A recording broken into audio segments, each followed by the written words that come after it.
One of the most exciting scientific findings of the past half-century has been the discovery of widespread trophic cascades.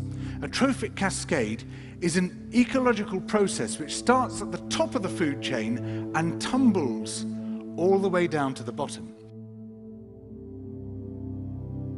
We all know that whales eat fish and krill, and some people, certain politicians in Japan for instance, have argued that killing whales is good for human beings, as it boosts the food available for us to eat.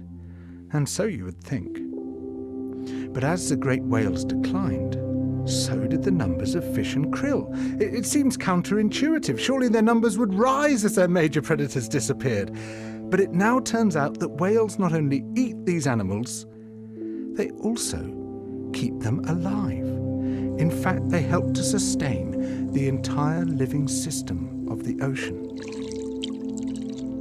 Whales feed at depth in waters that are often pitch dark, and then they return to the surface, to the photic zone, where there's enough light for photosynthesis to happen.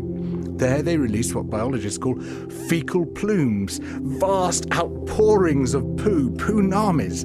These plumes are rich in iron and nitrogen, nutrients which are often very scarce in the surface waters. And these nutrients fertilize the plant plankton that lives in the only place where plants can survive, the photic zone. Fertilizing the surface waters isn't the only thing the whales do. By plunging up and down through the water column, they also keep kicking the plankton back up into the photic zone, giving it more time to reproduce before it sinks into the abyss.